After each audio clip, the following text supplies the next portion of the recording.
All right, welcome back in. Good morning. It is Friday, April 25th. I am Kyler. Welcome into the Daily Brief. We're still here at the Dakotan. I know you're probably getting sick and tired of me, but one more day and Jonathan will be back on Monday. So let's start with some This Day in History. Back in 1898, the U.S. declared war on Spain, beginning the Spanish-American War. Once again, don't necessarily ask why we declared war on Spain. Just ask the main. And fast forward a little bit to 1983, Pioneer 10 probe travels beyond Pluto's orbit. Go up to 2005, the final piece of the obelisk of Axiom is returned to Ethiopia after being stolen by the invading Italian army in 1937. In the Dakota date book in history, April 25th, the Bismarck booze bust. So in the early days of the North Dakota, prohibition was a mandatory thing. However, it wasn't heavily enforced. In 2007, however, Bismarck Prohibition Commissioner Murray decided to begin enforcing it, and they found a cave full of over 1,000 bottles of liquor, and it was confiscated in what took 5 wagon loads to get to the Capitol. So wild This Day in History. One other one, in 2014, the Flint water crisis began. So I'm sure we all remember that one. In Flint, Michigan, a bunch of rusty and corroded water was first discovered there. Anyways, aside from the This Day in History stuff, let's get to the real headlines. Daily Brief. House Bill 1318, that pesticide bill that everyone has been talking about, passed and was signed. Governor Armstrong did not veto that one. Which one is it here? North Dakota will become the first state to shield pesticide makers like Bayer from failure to warn lawsuits after Governor Armstrong signed House Bill 1318. The new law, taking effect July 1st, declares EPA-approved labels as legally sufficient warnings, sparking praise from farm groups and concern from critics who say it undermines legal protections for victims of chemical exposure. If you missed ND Talk yesterday, I had Lisa Hermosillo on. Fantastic conversation with her. Went over some recent stuff in the city, some vetoes that Governor Armstrong did put forward, and also we talked about some of the future of the Democratic Party, both locally and nationally. North Dakota House kills the final education savings account bill of the session.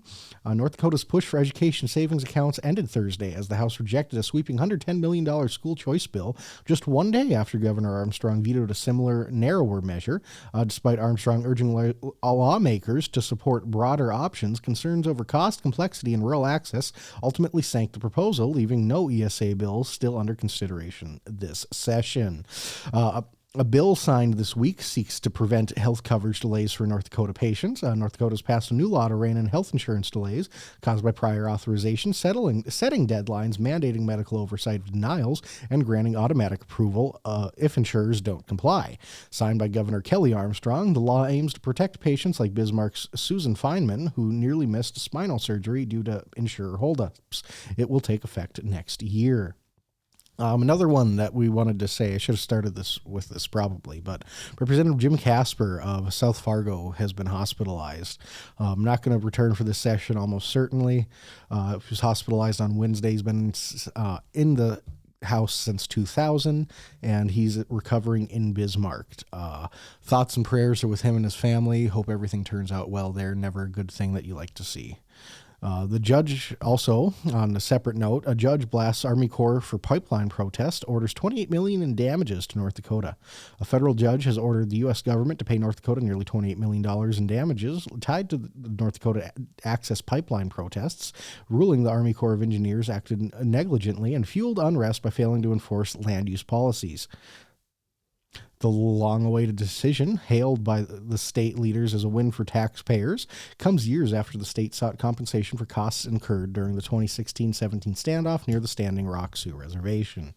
Then Trump signed some executive orders on education, overhauling college accreditation, and he asked Trump's DOJ asked the U.S. Supreme Court to reverse ruling allowing transgender troops. The administration has asked the U.S. Supreme Court to halt the lower ruling allowing transgender individuals to serve the military, arguing that gender dysphoria disqualifies service members and that the president's executive authority was undermined. LGBTQ advocates are urging the court to reject the request, defending transgender troops as fully capable and already meeting military standards. So anyways, also aside from that, I'm not going to comment on that one. Coming up today and this weekend, I will have my article on Minot's voting turnout. I'm comparing mayoral voting histories and periods, taking 2010 through next year, which obviously this year and next year we got to figure out still. And I'm also I'm comparing it to how voting took place from 1970 to 1986, because funnily enough, in that time frame, there was also a mayoral resignation. So it seems like a close enough parallel to compare the two. And just teaser or spoiler alert, voting turnout numbers now have been lower than they were in the 70s and 80s when the population was almost 20,000 people less. So fun times there. Let's get out and vote. Why not?